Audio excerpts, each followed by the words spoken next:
વિદ્યાર્થી મિત્રો, મારી યુટ્યુબ ચેનલમાં તમારું હાર્દિક સ્વાગત છે. આજે આપણે ચેપ્ટર નંબર 5 લિક્વિડિટીના હિસાબોમાં ઉદાહરણ નંબર 9 જોઈશું. ઉદાહરણ નંબર 9ની અંદર તમને એક પાકું સર્વે આપેલું છે પાના નંબર 286 ઉપર. આ રીતે શેરમૂડી, બિનચાલુ દેવા, મિલકતોને આ રીતે આપેલું છે.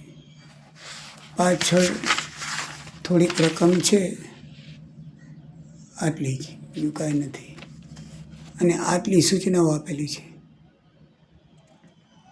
પરીક્ષામાં 3 વખત પૂછાઈ ગયેલું છે. તો મિત્રો, એના ઉપરથી આપણે દાખલો ગણવાનો છે. સૌથી પહેલાં શેરમૂડી ગણી તો 1,80,000ની 18 લાખની આપેલી છે આગળના ભાગમાં, બરાબર છે.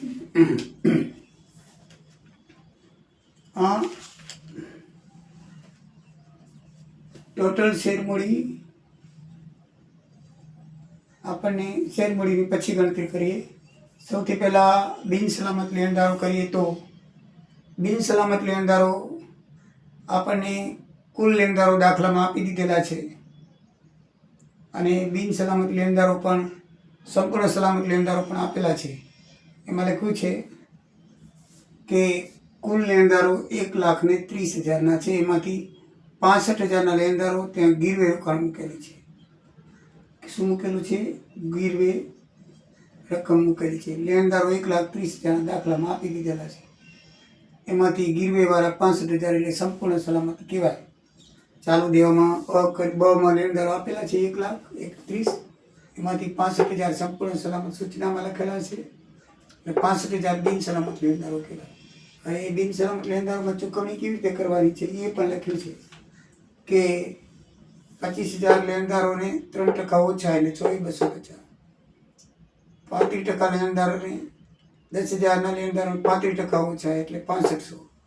અને બાકીના લેણદારોને પૂરેપૂરા એટલે 25 ને 35 ચૂકવાઈ ગયા. ટોટલ 65,000 એટલે બાકી 30 વધ્યા, એટલે 30,000ને પૂરેપૂરા ચૂકવવાના થશે. એટલે 70,750 કુલ ચૂકવણી આપણે કરવાની થાય. મિત્રો, વધારો શોધવો હોય તો અત્યાર સુધીની આવક કેટલી? તો 1,58 આપણને કેના મળ્યા? મિલકતના મળ્યા. પછી 70,500 અને 6,000. આ 70,500 બેંક બેલેન્સ છે, અને 6,000 રૂપિયા આપણને લેણાદારની તરફથી મળ્યા. સંપૂર્ણ લેણદાર લખેલું છે, જુઓ.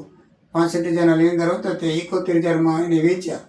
71,000માં વેચ્યા એટલે આપણને 6,000 પરત આપ્યા. 71માંથી 65 ગયા એટલે 6,000 આપણી કને આવ્યા.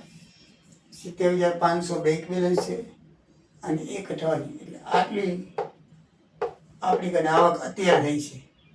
આ હજી મંગાયા નથી, એટલે આટલી 3 આવક એટલે 1,91,500. 1,91,500માં તો અત્યાર સુધી કેટલા ચૂક્યા? આટલા સુધીમાં કેટલા ચૂક્યા?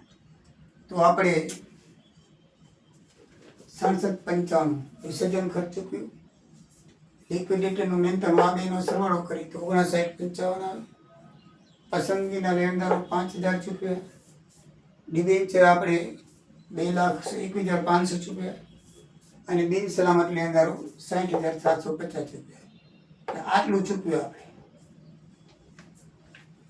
એટલે 1 લાખની ચૂકવણી કરી. એટલે કુલ આવક 1,91,000 થઈ અત્યાર સુધી. અને પછી અત્યાર સુધીની આપણે ચૂકવણી હાલ સુધી લખવાની. અત્યાર સુધી હજી ચૂકવણીની આવક બાકી છે, બરાબર છે. એટલે આપણે વધારો કેટલો થયો? 91,500નો વધારો થયો કહેવાય. તો મિત્રો, આ 91,500નો વધારો ખરેખર પરત કેટલા કરવાના છે? તો જુઓ, પ્રેફરન્સ શેરમૂડી લખેલી છે 1 લાખની, અને બાકીના શેર ઉપર આપણે 80,000, 42,000 અને 32,000 ભરપાઈ થઈને આવેલા છે, બરાબર છે. તો એ 3નાથી બધાને 2,54,000 આપણે ચૂકવવાના થાય. આપણી પાસે મૂડી છે 51,500ની. તો આપણે કેમ કરશું? તો મૂડી તૂટ શોધી લઈએ. 2,54,000 છે એમાંથી આપણી પાસે 91,500 છે, 2,54,000 છે, 1,62,500ની આપણને મૂડી તૂટ થાય. રૂપિયા આપણી કને ઓછા છે, 91,500 જ છે. તો 91,500માં કેને મૂડી તૂટ ભાગ 1,62,500માં કેને મૂડી તૂટ ભાગ આવશે એ આપણે વહેંચણી કરીએ. તો મિત્રો આમાં શેરની દાર્શનિક કિંમત ઉપર પ્રમાણ લેવાનું હોય, પણ શેરની બધાની કિંમત 100 રૂપિયા આપેલી છે. એટલે શેરની કિંમત 100 હોય ને તો જે શેર છે ને એની કિંમત શેરની સંખ્યા ઉપર પ્રમાણ માપ લેવાનું. તો શેરની સંખ્યા 1,800 ને 700 છે, બરાબર. 1,700 ને 800 તો જેમ જેમ કરીએ 10/7/8 થાય તો ટોટલ સરવાળો 25 એટલે અને ભાગે 10/25, બના ભાગે 7/25 અને કના ભાગે 8/25. મૂડી તૂટ તો બધામાં સરખે લખાશે. જે આપણે શોધી તે 1,62,500 અને 65,045, 52,000 રૂપિયા. આ રીતે એને તૂટ ભોગવવી પડશે. હવે ખરેખર એને રૂપિયા કેટલા આપ્યા છે? હવે 80,000, આ 42,000 ને 32,000 એ પાસેથી મંગાવ્યા છે આપણે. તૂટ ભોગવવાની આટલી છે તો 15,000 એને પરત આપવા પડશે. આમાં જવાબ માઇનસ આવે છે. આની બ પાસે મંગાવવા પડશે અને આ પણ માઇનસ આવે છે, આનામાંથી મંગાવવા પડશે. તો મિત્રો જો આ મંગાવવા પડશે ને, અ પાસે તો નહીં મંગાવવા પડે કારણ કે અને તો આપણે દેવા પડશે.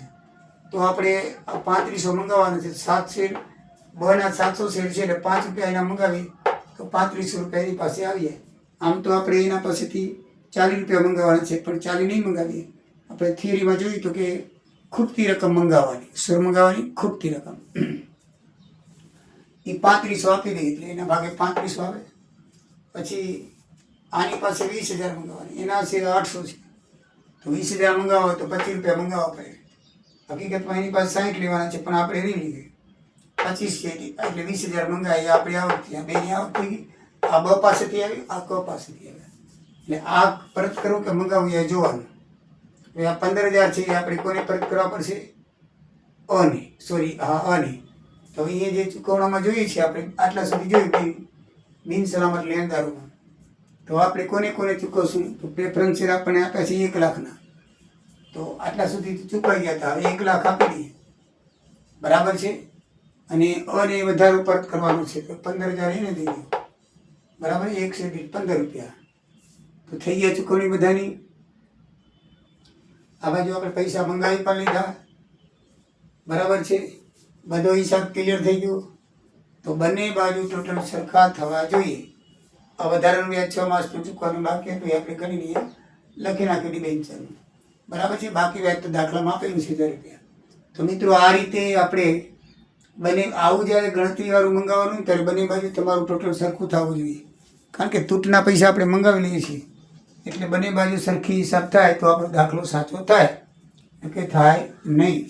નહીં તો આપણે શું લખીએ છીએ? ઇક્વિટી શેર હોલ્ડરને ખાતે. આ બાજુ શું લખવી? ઇક્વિટી શેર હોલ્ડરને ખાતે એમ લખી નાખી તૂટતી રકમ.